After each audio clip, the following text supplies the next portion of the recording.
उधर से out going और इधर इनकमिंग, ऐसी अभी तुम्हारे माहिती के लिए उधर तो उभाटा फबाटा फुभाटा कोणीकडे गेलंय, धोंडा वाजलाय, सगळा फोपाटा झालाय द्यायचा।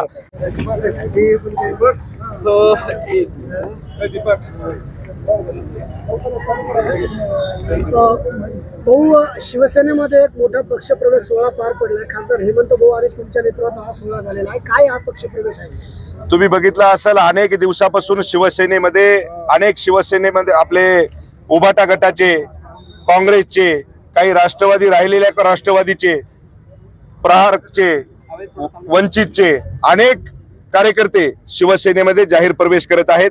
कारण की या महाराष्ट्राचं दबंग नेतृत्व सन्माननीय महाराष्ट्राचे मुख्यमंत्री आदरणीय एकनाथभाई शिंदेच्या नेतृत्वाखाली ज्या पद्धतीने वाटचाल चालू आहे, त्या वाटचालीवरती त्यांना माहित आहे की आता दुसरीकडे काही नाही। आज सर्व शिवसेनेमध्ये या ठिकाणी हजारोच्या संख्येने शिवसेनेमध्ये प्रवेश केलेला आहे। आज बघितला असेल तुम्ही, या महाराष्ट्राचे माजी मुख्यमंत्री आदरणीय अशोकरावजी चव्हाण साहेब यांची सुद्धा वाटचाल या ठिकाणी शिवसेना भारतीय जनता पार्टीमध्ये येण्याची चालू आहे। मला वाटते की येणाऱ्या 2-3 दिवसामध्ये त्यांचा सुद्धा प्रवेश होणार आहे। मला वाटते की लातूरचे सुद्धा मोठे नेते, दिग्गज नेते, त्याच्यानंतर अमरावतीचे मोठे दिग्गज नेते, त्याच्यानंतर चंद्रपूरचे दिग्गज नेते, असे अनेक काँग्रेसचे कार्यकर्ते, काँग्रेसचे नेते शिवसेना भारतीय जनता पार्टीमध्ये प्रवेश करणार आहेत। आज तर मला वाटते की एक नाव आपण घोषित झाला असेल, सन्माननीय अशोकरावजी चव्हाण साहेबांचा प्रवेश मला वाटते निश्चित झालेला आहे।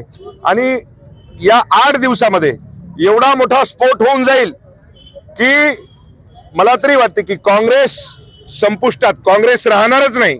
आणि या ठिकाणी या हिंगोली लोकसभेवरती सन्माननीय आमचे जे खासदार आहेत, पुन्हा 2024ला शिवसेनेचा भगवा सन्माननीय खासदार साहेबांच्या हातामध्ये ही हिंगोलीची जनता देणार आहे।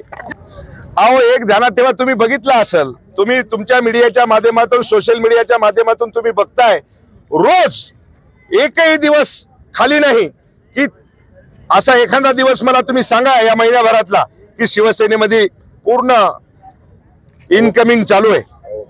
अलग लक्षात, उधर से आउट गोइंग और इधर इनकमिंग, ऐसी अभी तुम्हारे माहिती के लिए उधर तो उभाटा फबाटा फुभाटा कोणीकडे गेलंय, धोंडा वाजलाय, सगळा फोपाटा झालाय द्यायचा। त्याच्यामुळं काही नाही। काल परवा तुम्ही बघितलं असेल कसे त्याला पदाधिकारी बदलणे लागायलेत, कशी त्याच्यावर वेळ आली। त्याच्यामुळं शिवसेना हे सरसेनापती बाळासाहेब ठाकरेचे कट्टर शिवसैनिक आहेत आम्ही। त्याच्यामुळं मला वाटते की या लोकांनी जे काही राहिलेले उरलेले सुरलेले आहेत त्याला सुद्धा विनंती आहे की आता 2024ची निवडणूक आहे, इमाने इद्वारे इकडे काम करा। पुढच्या वेळेस तुम्हाला जिल्हा परिषद, पंचायत समिती, नगरपालिका आम्ही देऊ।